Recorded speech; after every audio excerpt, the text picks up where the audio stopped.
Well, we do, oh, so I was going, we have a belly dancing class here. That's in a couple of weeks, so sign up for that, that's gonna be wicked fun. You ready? I am. He's ready. I'll just keep talking if you're not ready. Okay. There's some, oh, just quick, water in the back, and just put out some ice water if anyone needs ice water. And I see people with coffees and teas, and that's okay too. Okay, here you go. Okay. Take it away. All right, thanks. You're welcome. Well, hi, everybody. My wife, Anita, and I did move here to Norton April 1st. We did join the center. My wife hasn't come down that much, but I've been here shooting pool if you've seen me wandering around in a bad mood. Hold it way up. Hold it up. Can you hear me better now? Okay. I'd just like to say briefly that, you know, everybody's been very friendly, very welcoming to me. And I thought it would be nice for me to do my show and volunteer my time since I live here now, so thanks. I can guarantee you're going to get your money's worth today. Yeah, my wife's not coming here today to my show. She's sick of my jokes, so she doesn't come to them anymore. One quick question: is anybody here just for the ice cream? You don't have to worry. Okay, well, me too. I wasn't going to come without having any ice cream. So my name is Alan Ames. Also my stage name, so it's very convenient. And all the Ames stuff that's going on in Easton with the Ames Mansion, Ames Estate, Ames Pond, Ames Free Library, nothing to do with me. Not at all. Well, let's. Why did it go out? Oh, no. The battery guy? Oh, there we go. I know, it might be the batteries. So what's on the menu here for today? Well, I've put together a program in my head of things that include going back to Dorchester in 1960. We'll have some fun with that. We'll have some fun with getting older. Not old, but older. But better. We'll have some fun with married life and maybe things that bother me. And then at some point, without any warning, I'm just going to break out into just a whole bunch of random jokes, just like one after the other after the other. And then we'll see what else happens here. I know everybody wants ice cream, but nobody gets ice cream until I say, so it will be in the end. So if I said that, what is with this? If I told you that I was OFD, would that mean anything to anybody? Originally from Dorchester? No, really, that's a thing. That's a thing. There's bumper stickers and everything that are originally from Dorchester. Yeah, so I actually graduated Stoughton High. Really? Class of 70. But my family moved to the town. Can you just put it up close? Yeah, originally from Dorchester. My family moved to Stoughton, and that's where I met my wife in high school. So we are high school honeys. We graduated Stoughton High together in 70. UMass Amherst together in 74. Got married a year later. 2 years later, the first of three. We have 2 sons and a daughter, all in their 40s already. 6 grandkids. The oldest is our red-haired, freckle-faced Molly. She's 18 and off to college in the fall. Yeah, I know. Professionally, my background was food service management, and I'm not really going to get into that much. But when I turned 60, 14 years ago, everyone's doing math. I took a part-time job driving for a limo service, a black car service. And that little job turned into a big job, and I was doing it like 5 mornings a week. But I stopped doing that back in October. So that is pretty much. So this is going to be fun. I know. I think she's giving us some. Yeah, I think so too. Whoa. So just one thing about my show before I start. I have some intro jokes and things like that. The show is PG-13. That's all you get at 1 o'clock in the afternoon. My PG-13 stuff sometimes stretches the limit just a little bit, but I think you can handle it. And I don't do any religious or political stuff. It's all very PG friendly stuff that I do. We're good? Okay. Now, I would like to invite you to come back in time with me to 1960, Dorchester, part of Boston. I grew up in the triple deckers, right? Family first floor, family second floor, family third floor. Little alleys separating the houses from each other. Tiny backyard, tiny front yard, and that's why we played in the street, right? Games like Red Rover, 1, 2, 3, Red Light, all these other things, any other games that we've played out there? That's a cue for you guys to yell games at me that you've played. Hopscotch. Yeah, exactly, right. Red Rover. Yeah, kick the can. What was that thing with the sidewalks that you had to be careful walking on the sidewalks? Yeah. I'm 8 years old back in Dorchester, and everyone else my age walking the sidewalks. We believe that if you stepped on a crack, you broke your mother's back, right? And you got to think, how'd they come up with that? I mean, did some woman go into an emergency room all hunched over, and they said, "What happened to your back?" And she said, some stupid kid stepped on the sidewalk crack. I mean, really. All right, so when I was 8 years old in 1960, you're a kid. So you accept the things that you see, things that happen, because, you just accept them as they are, but you might not understand them. And one thing I did not understand was the fact that we had a bowl of plastic fruit. Plastic fruit. And we didn't even keep it out. It stayed in the pantry until company came. Because then we bring it out, and that was my job to bring out the bowl of plastic fruit. Right? But, we don't have company anymore. We don't have cell phones. So, people would drive around, and they'd ring our doorbell, and they'd go, "Oh, let's go visit the Ameses," right? They'd start coming up the stairs, and my father would yell, "Alan, go get the bowl of fruit." So I'd dust off the plastic fruit, put it on the table. They'd come up, they'd sit down, and they go, "Oh, you put out your bowl of plastic fruit." "Yes, we regard you very highly, so you get the bowl of plastic fruit," right? But something else about plastic back then. We had a couch. She's getting ahead of me over here. A thick piece of plastic on the living room couch. Never came off. Even company, when they came over, had to sit on the plastic on the couch, right? And every once in a while, I would put my hand under it when no one was looking, just to feel the fabric, and nothing ever happened. Nothing ever happened. Now, one other thing that's different today than it was back then, my mother was having a birthday, and my father got her what he thought was the best present ever.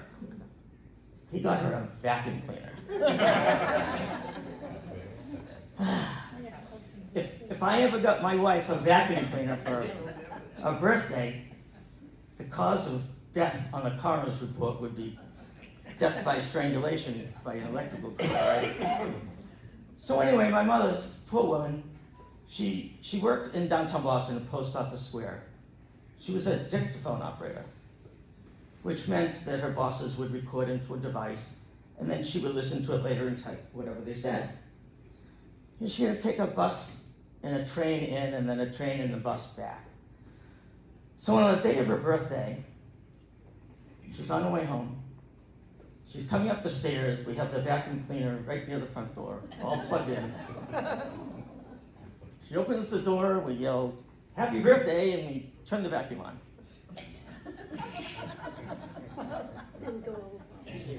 She really wasn't all that thrilled about it. And then we said, "Well, now go back in the house." "Oh, and what's for dinner?" But anyways, that's just how different things are today than they were back then. Now, my father, if he was alive today, he would be 106. And he was also a storyteller and a joke teller, and I think I get a lot of it from him. They retired to Brockton, to an apartment complex, and in the nice weather, my father would sit outside in the back on the grass, and the little kids of all ethnicities would sit around almost like at a campfire. And he would tell them story after story after story. So I know I get a lot of that from him, and I remember a lot of his stuff. He had a poem, and I remember it well because he said it every once in a while, just randomly. The poem was about pay toilets. Pay toilets.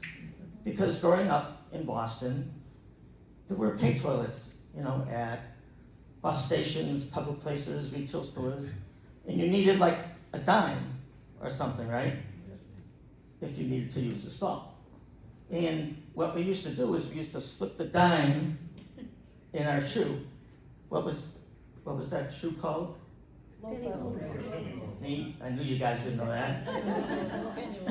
Yeah, penny loafers. So we always wore these penny loafers and put the dime in the top of the shoe just in case we needed to make a call or use a stall. So anyway, I would like to honor my father's memory and tell you this little poem, and it goes like this. Here I sit, broken-hearted, paid a dime, and only farted. and he said that, he said that quite often. Now, he was one of 8, 4 brothers, 4 sisters, and the youngest brother, my uncle Maish, his name was Maurice, we called him Maish. He was like the cool uncle. If you ever had a cool aunt or a cool uncle, he was the cool uncle. And he was a jokester too. So several years ago, he was in the VA hospital in West Roxbury. He had rare blood disease and there wasn't much they could do for it. So he let me know that, he probably had a couple months or something like that.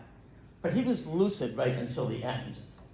And my wife and I did go to see him a couple of times, but the last time we visited him, I was getting ready to leave, and he called me over. He goes, Alan, what? Come here. Okay. Let him put the batteries. Batteries. Right in the middle. I'm going to tell the rest of this anyway. So he asked me to come over. He says, Alan, come here. I go, what? So I leaned over. I thought I was going to get some big revelation or something. And he said, I just want to tell you that we have American Indian heritage in our bloodline. I said, we do? He said, yeah, we're Mohawks. Now, if you're wondering what that means, you didn't watch The Three Stooges growing up. Because the word schmo is like, you're an idiot, and they use that a lot in The Three Stooges. So I joke with my boys, hey, we're Mohawks and all that stuff like that. This is one of those points where I just want to tell a random joke, and I tell this joke all the time at senior centers, and it goes like this. This man lives in senior housing, and he's about to turn 85. His friends want to play a joke on him, so they hire a professional woman to visit him on the day of his 85th birthday. So the day arrives, there's a knock on the door, and a beautiful young woman walks in, and she exclaims enthusiastically, she says, I am here to bring you super sex. Everybody relax. So he thinks for a minute, and he says, thank you very much, young lady. I think I'll have the soup.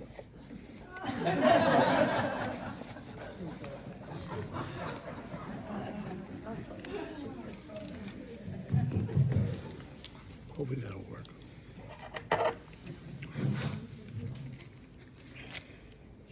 Okay, we'll see how this goes. Everybody comfortable in here?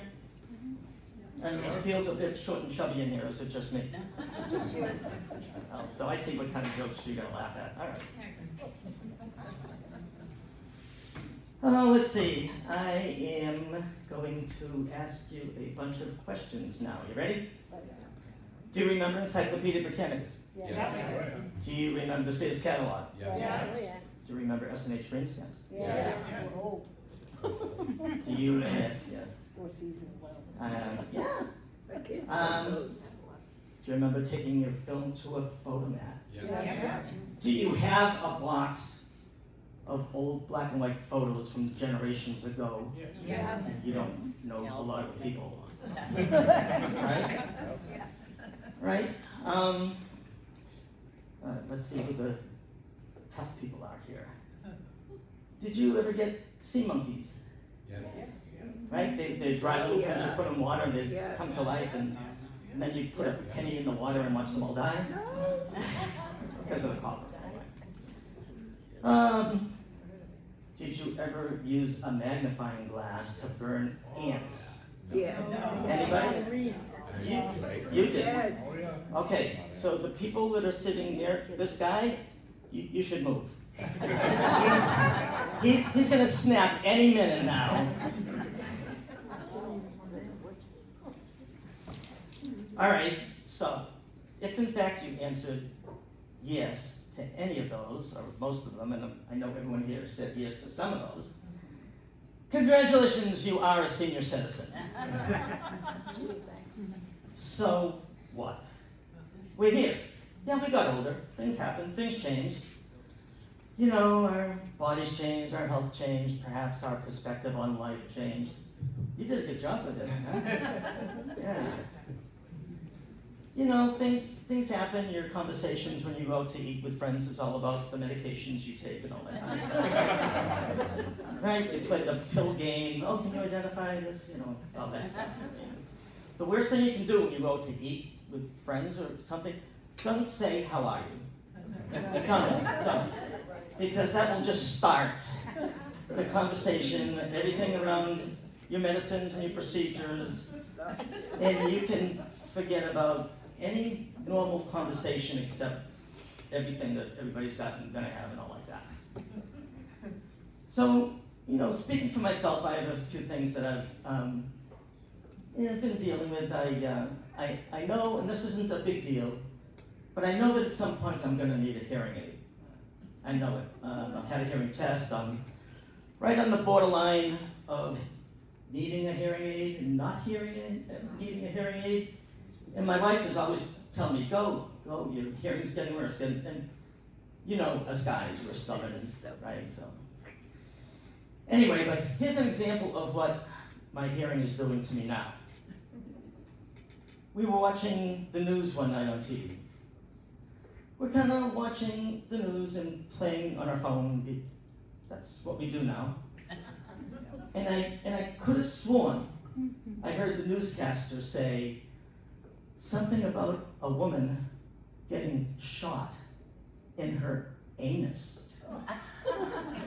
In her anus. And I'm thinking to myself, how is that even possible?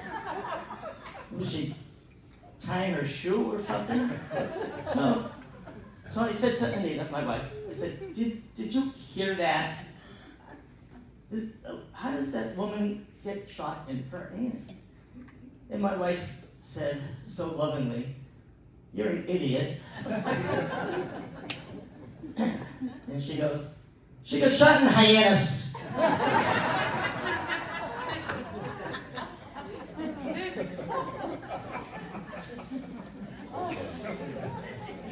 That was good. A little more than 2 weeks ago, I did have prostate cancer surgery. I did. And I'm not going to go into the details of it, but there's a few things I do want to mention. I am recovering nicely and, you know, doing well, still trying to get everything working the way it should. But, you know, overall the experience was annoying, but at the same time bearable. the worst part for me was the catheter, because I went home with a catheter, right?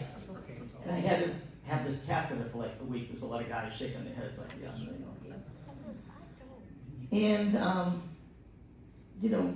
And I had it for a week, and it was very uncomfortable. And there's a bag attached to it, and I learned how to walk around the apartment with the least amount of discomfort as possible.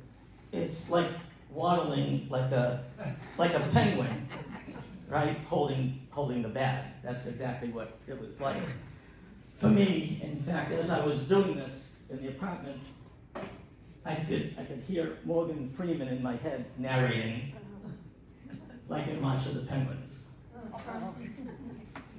So when I left the hospital, in my instructions, I found something that I have never seen before. This was from Sturdy Memorial Hospital. There's a card, and it lists the surgeon, the people that did the anesthesia, the pre-op staff, the OR staff, the PACU staff, and they all signed their names. So I'm thinking to myself, was I supposed to tip these people? I mean, I thought it was unusual because the anesthesiologist who met with me while I was, getting ready for the surgery, he introduced himself. I am Dr. Smith, blah, blah. I'm going to take good care of you, right? You feeling okay? I said, yeah, I'm going to give you something now. I'm not supposed to, just to calm you down a little bit, right? Yeah. And then he said, just, remember my name, Dr. Smith. When I put you under, you're not going to know anything. And now I know what he was doing. He wanted to make sure I remembered him for taking good care of me. Did you tip? No. I didn't even have any money on me, but it's kind of like when you get off a cruise ship and everyone's all lined up. Yeah. I didn't know. I didn't know if I was supposed to, tip them or not. No idea. Oh, what else? Oh, vertigo. Oh, that's all. So back in March, this is true. One morning I woke up and I was getting up out of bed, and as soon as I didn't even get off the bed, I just got up, and everything is going like this, and even my eyes going back and forth like that, and I've never had anything like that before. And I thought to myself while this is happening, and I go, oh, so this is what a stroke is like. I didn't know what was happening, but I went and it was vertigo, the BPPV, benign. Mike, what the heck does that stand for? Benign positional vertigo. It's the little crystal things in your ear get out of place, and you go to a vestibular specialist. Everything to do with the inner ear, to do these exercises and things, and it's gotten out of control, but it was really, really scary. My wife has the hardest time saying the word vestibular. And I know this because I heard her talking to a friend on the phone who was asking about me and how my dizziness was going. And I heard Anita, she's actually said to her friend on the phone, oh yeah, he's getting better. He's been going for testicular therapy.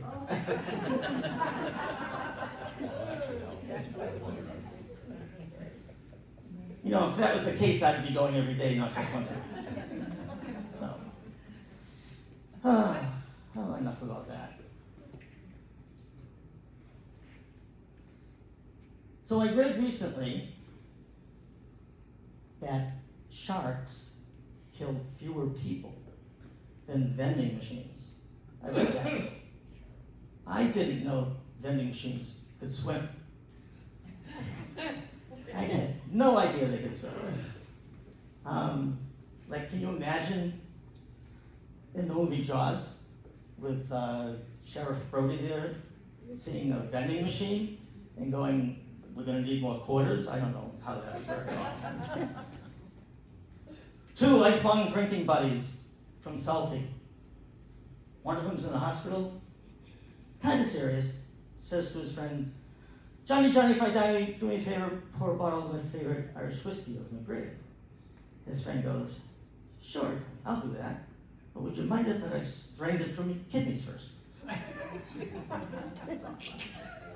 Two lifelong buddies, but this time it's all about baseball. They played baseball growing up. They had season's tickets, they went to spring training, the whole bit. One of them does pass. So the other guy's in bed one night, maybe a week later, and he sees a vision of his friend. He goes, Mike, is that you? Yeah, it's me. Oh, you're in heaven, right? Yeah, of course I'm in heaven. Oh, well, tell me, is there baseball in heaven? He goes, well, I have good news and bad news. He goes, okay, well, what's the good news? Well, the good news is, yes, there is baseball in heaven. Oh, that's great. Well, what's the bad news? Well, the bad news is you're pitching tomorrow.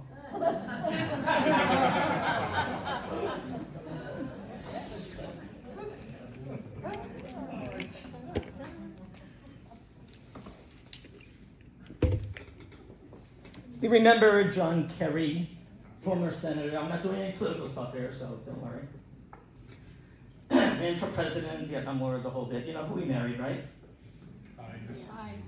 Teresa Hines from the ketchup era, right? When they were first dating, he had the nerve to ask her, how many positions do you know? And she goes, well, we have 57 varieties. That was next time you buy ketchup, you'll see 57. You'll think of me. How about that? Heinz 57. Yeah, it's right on the bottom. Okay. Do you remember the TV show from years ago, the original Fantasy Island? Yes. Right, with Ricardo Montalban and the late French actor who played Tattoo. His name is Hervé Dalchez, and he was exactly. He did play as a plane, and he was barely 4 feet tall. But in real life, he did marry a woman of average height. I think she was 5'4" or 5'5" or something like that. But I understand that someone put him up to it.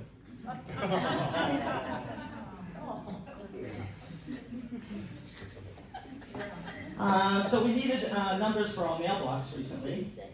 Our address is 10. So went to the hardware store, went to the section where they have the numbers. And I'm looking, and I had to call the manager over. He said, what's wrong? I said, I need the number 10, but the highest number you have here is 9. Oh, no. For those of you that didn't get it, you need to go back to 10th grade. So the manager said, well, here's the 9. That's the closest thing. Just take that. So sometimes my neighbor gets their pizza, and sometimes they don't. Our oldest son lives in near Washington, D.C. He went to college there and never moved home. So we have been down to D.C. many, many, many times, and we've seen all the Smithsonians, right? Yeah. So we've seen them all, but they opened a spy museum not too long ago. So last time we were down there, we went to go check out the spy museum, but we could never find it. 1690. All right. So our two sons are very competitive. They were arguing one day about how much money they make. I make this much, my potential is this, my bonus is this, and all that kind of stuff. So I had to get involved, and I broke them up, and I go, hey, I make 6 figures also. They go, you do? I said, yeah, but unfortunately, 2 of them are after the decimal point. And then they're arguing about how smart they are because they both got master's degrees, and you know how you graduate with like honors, like the cum laude and the summa cum laude and magna and all that kind of stuff. So I had to break that up too. I said, hey, I graduated with honors also, UMass Amherst, class of 74. They go, Dad, you did? You graduated with honors? I said, yeah. I graduated someone cum get me.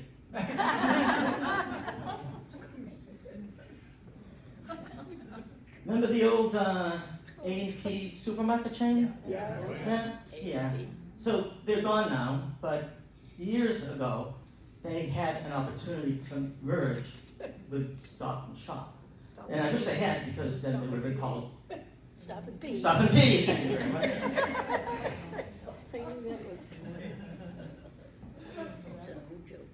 Two young girls, sisters, one's 6, one's 4. They're in the bathroom one day looking at the scale that's on the ground. The older one says to the younger one, "Don't ever step on that. Every time Mommy steps on that, it makes her cry."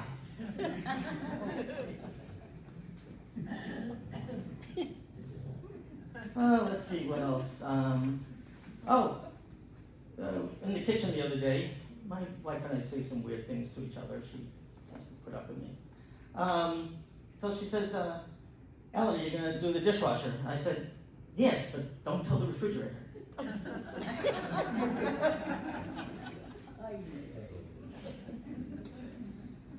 Okay, so I married my high school honey, as you know. We recently had our 51st wedding anniversary. Congratulations. Thank you. You clapped right on cue. Very nice. You know, Anita and I really are opposites in so many ways. For example, you know, I'm an early morning person, and if she has the opportunity to sleep in, she will. When we cook a chicken, she likes the white meat. I like the dark meat. That works out really well. Dancing is a problem. Dancing is a problem because I can't dance. I am one of the world's worst dancers ever. All I really have is like something like this, and I have one move. All I have is the fishing pole, you know. Right? That's all I have, and I hate dancing fast anyway. My wife is one of these with the arms flailing and the legs flailing, and I'm here just doing this little thing. But I never know what to do with my face, right? When I'm dancing, you know, am I like, do I put this big smile on my face the whole time while I'm dancing? Or do I put this real serious thing, like I'm really putting a lot of thought and effort into it? When pretty much I'm just waiting for it to end. That's really all I'm waiting for. And you know, you'd think that slow dancing would be better. It's not. Since my wife and I both like to lead, it's really like a couple of sumo wrestlers pressed against each other trying to push the other one off the mat. So, you know, dancing for us is not a good thing, not at all. Supermarket shopping. There's too much pressure going to the supermarket, it really is. I'm a list person. I put things on a list. We have it right, even my wife, she put the thing on the refrigerator with a holder for a pen, so when you're out of something, put it on the list. Put it on the list.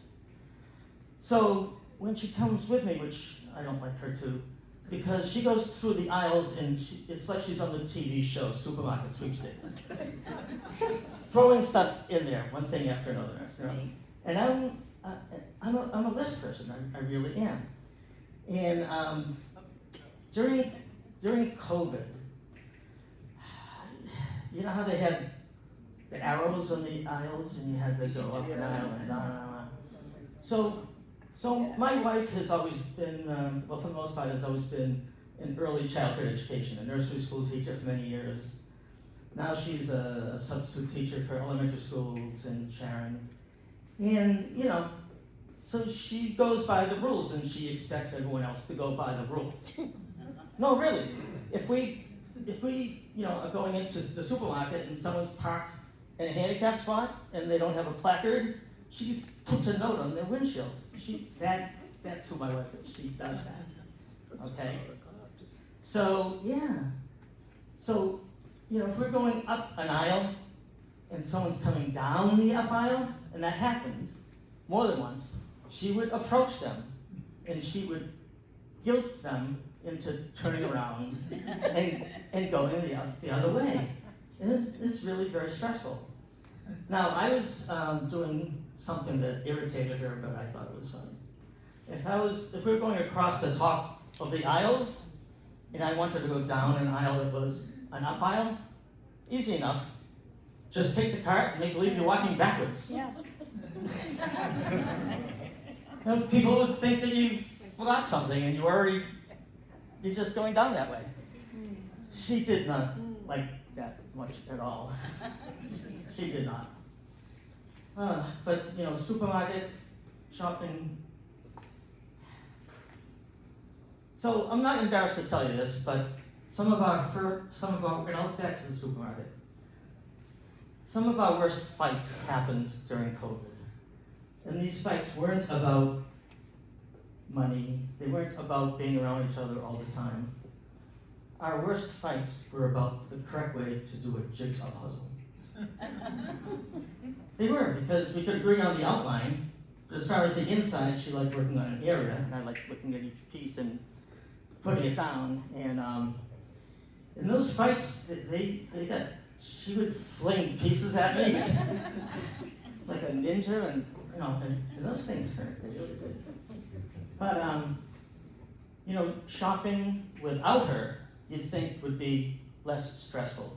It's equally stressful, maybe more stressful, because I would have a list, and I know that my wife put some things on this list.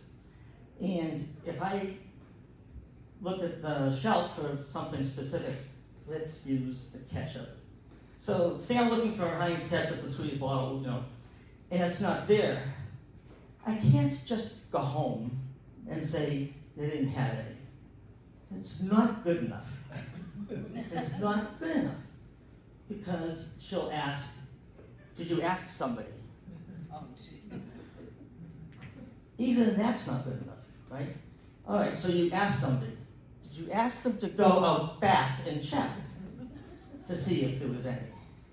And I say, well, yes, I did that. And it's tough because she goes, really? You really did that? You really did that? So I know what I'm going to do next time I go supermarket shopping by myself. I'm going to have a guy. I'm going to have a notary with me. I'll bump into a friend, and they go, hey, Alan, how you doing? Oh, great. Who's your friend? This is Steve, my notary. I got a guy.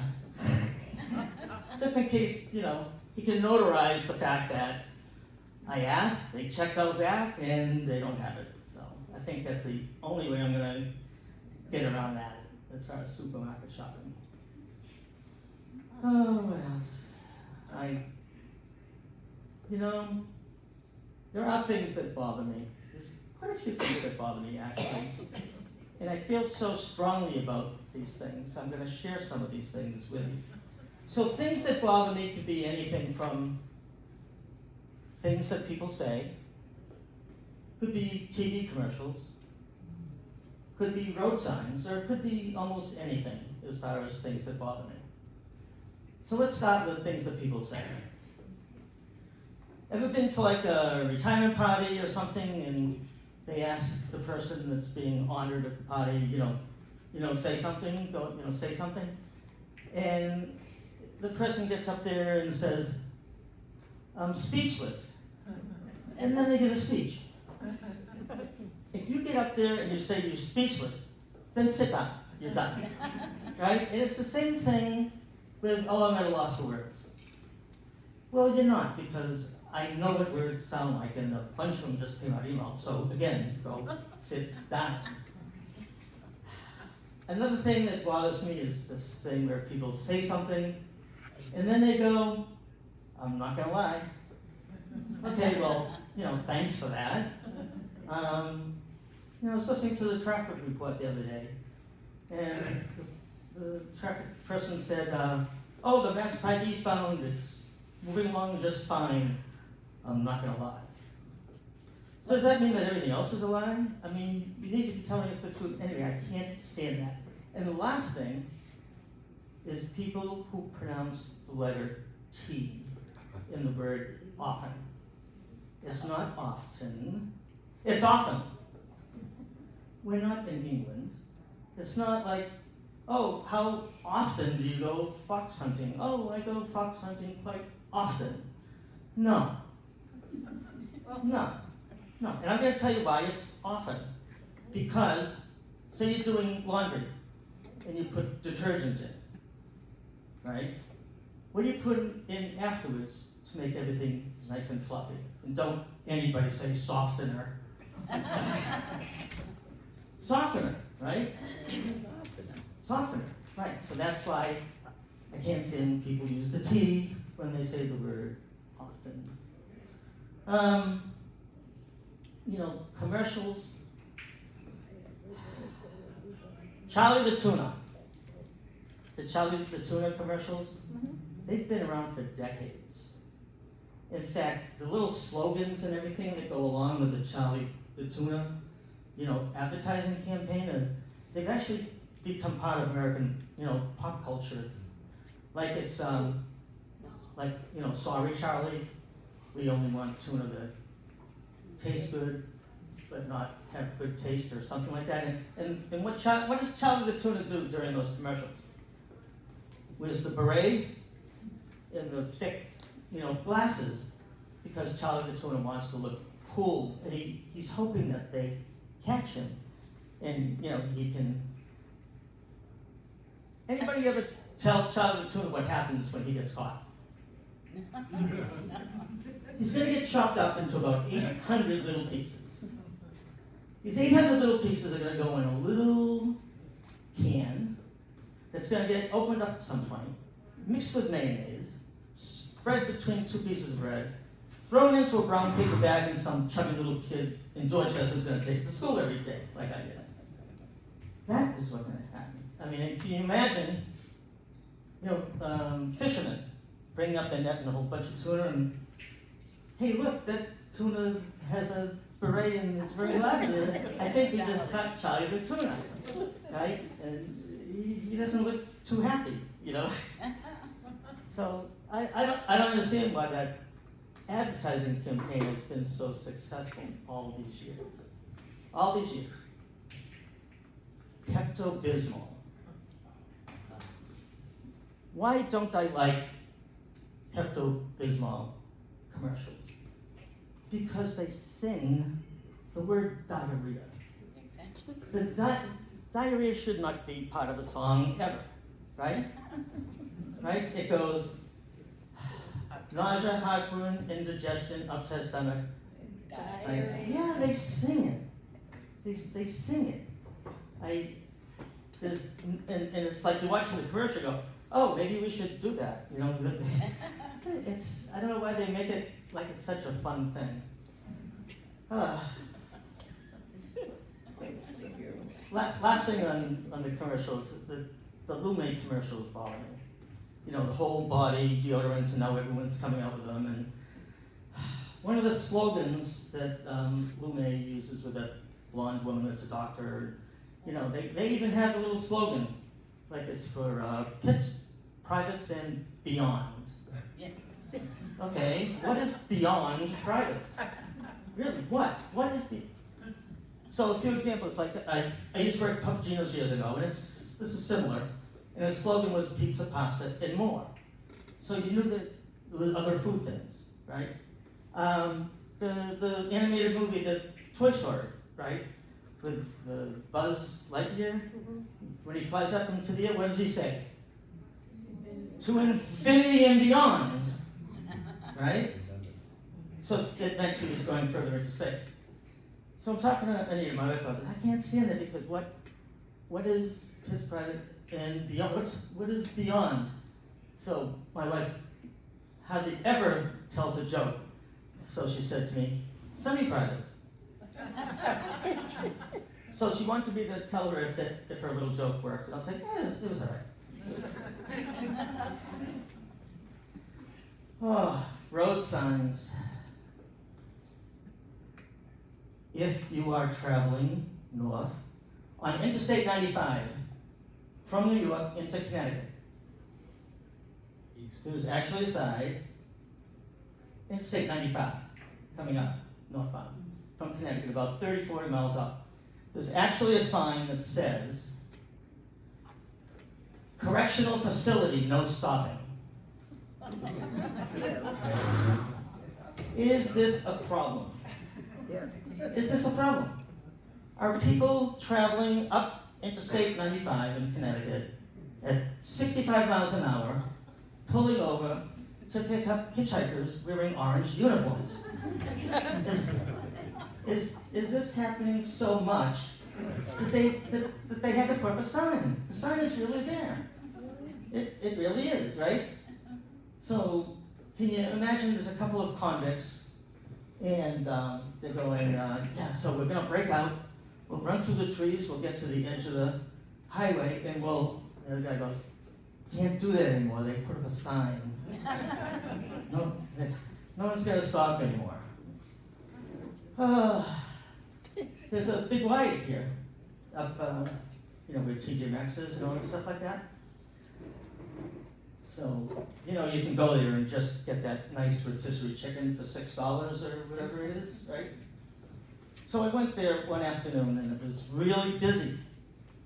So I'm circling around looking for a parking spot. And I found one.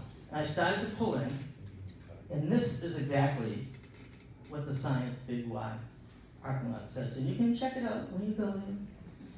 It says, parking for customers with children. So I pulled in.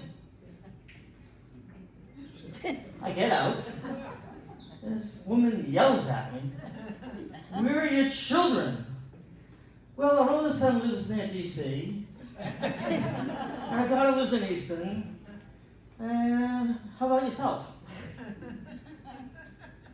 I could tell by the look on her face that they need to change the wording of the sign just a little bit. Our youngest son, I haven't talked about him that much, but so our youngest son lives up in a little town I never heard of before, Groveland. Anybody ever hear of Groveland? Up by Haverhill, up by the New Hampshire border.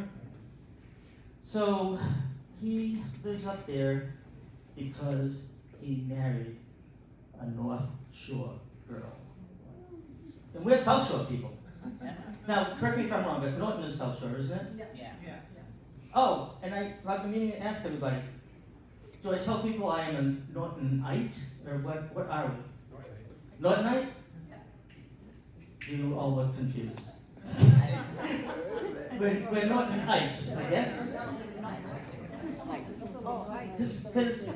Because when I see you guys in the hallway and I'm going to shoot a pool, I want to say, hi, fellow Nortonite, right? I mean, that's what I want to do, right? So anyway, there's this friendly, competition almost about the perceived cultural differences between people who live on the North Shore and the South Shore. Always has been, right? So I'm telling our son, Matt, who was first going out with Jen, is her name? I said, if you guys marry, you're going to be marrying a North Shore girl. And I'm giving him the business and all like that. Now, Jen lived in one of the tough cities up there. Anyone want to take a guess? Lawrence. That's a good guess. Lynn. Oh, Lawrence. Our daughter-in-law is from the city of Lynn. Lynn is a tough city. That's why there's a poem about Lynn. Do you guys know it? Okay, we're going to do it together. You ready? Lynn, Lynn, city of sin. Once you go in, you never come out the way you went in. That's how it goes, right? Well, you guys weren't doing it with me, so I got lost there. Now, as it turns out, when I was doing my part-time job driving, I actually picked up a woman who lived in Lynn, and she was a long-term resident of Lynn. And guess what? People who are from Lynn, they don't really like that poem. They have their own version of it. And I know you guys don't know this because I didn't know. So this is their version of that poem. It goes like this. Lynn, Lynn, city of sin. If you can't find it here, go to Revere.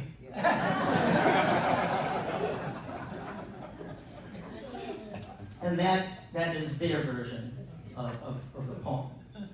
Now, I remember the first time we met Jen, now our daughter-in-law. Very tall, like 5'9", something, long blonde hair. And she loved jewelry. She had all this jewelry on. You know, the rings and the necklaces and the bracelets and the ankle bracelet and all that stuff. In fact, that ankle bracelet that she was wearing was so stunning, you couldn't even tell it was a GPS tracking device. couldn't tell. Could not tell. Yeah. Oh, and one more thing about my daughter-in-law. She introduced us to this charcuterie board thing. Right? This piece of wood that you put meats and fruits and spreads and all like that. And she's really into it. And I never heard of a charcuterie board before, and I did some research. So this is how that thing started. Little cafe in France. Husband and wife run it, and mostly Americans go there. And one day, these Americans ordered their fruit and meat and cheese platter. And the husband says to the wife, and he's doing all the cooking and everything, he says, I don't have any more platters for this, you know, but they just ordered the platter with all the meat and cheese. And the woman goes, what are we going to do? And he said, go out back, break off a piece of plywood. Right? So she comes back with a piece of plywood and, you know, puts stuff on this piece of plywood and brings it out, and they're watching it. And they said, wow, this is great, this is wonderful, right? So the guy had this idea. He goes, you know, I think we can make money on this, right? We're going to put this thing together and we'll sell it to Americans overseas, and this will, you know, be a big thing, right? And as it turns out, the word charcuterie in French is slang for stupid Americans.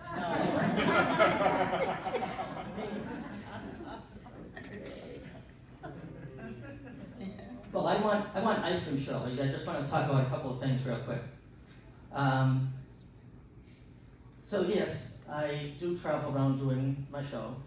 I will be at our library in the fall on a Monday night. I'm going to do a version of this program. Alan Ames thinks he's funny, where I talk about how I got into stand-up.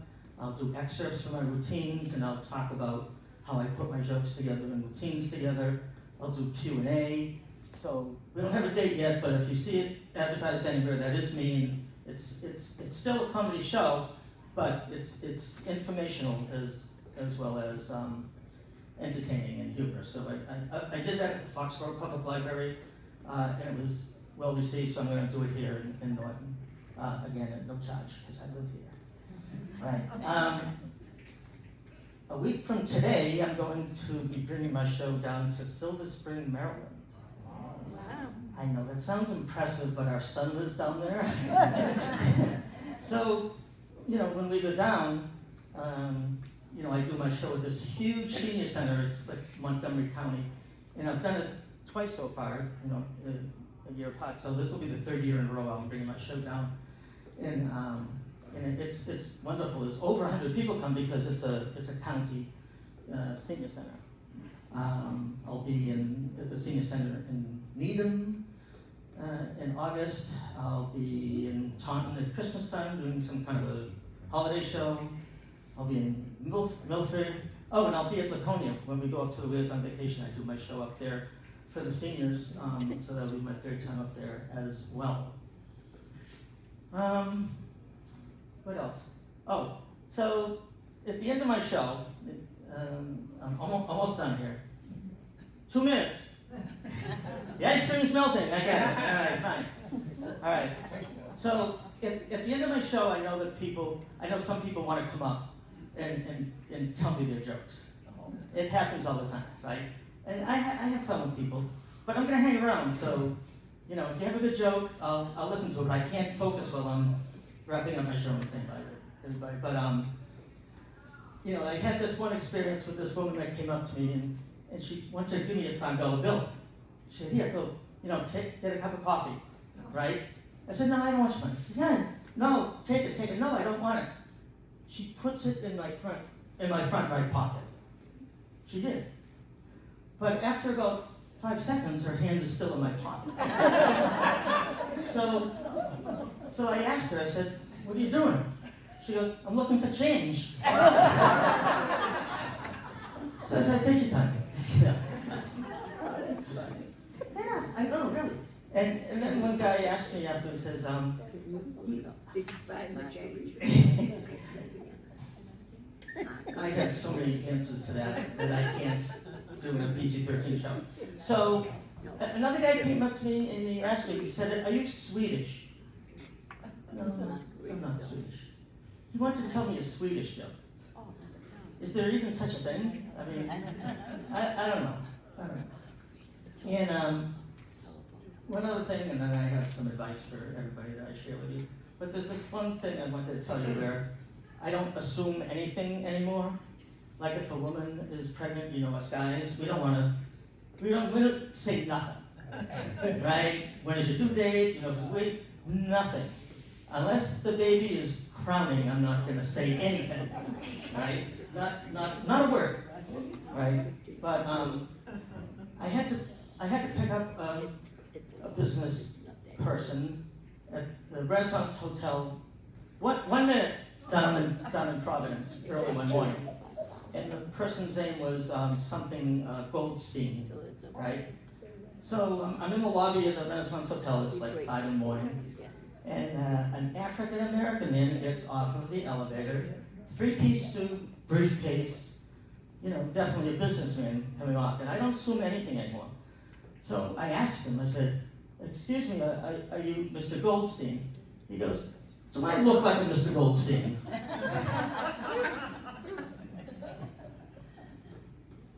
One piece of advice, and we're going to do ice cream. I always finish my show with a piece of advice for everybody. I'm sure that if somebody came up to you and asked for a piece of advice with all the experience you have, you'd come up with something. So from me to you, and I hope this comes in handy someday, this is my advice. Don't ever go through a car wash when you have to pee. It never ends well. Thank you, fellow Nortonites. Thank you very much. And it's kind of ice cream. Water.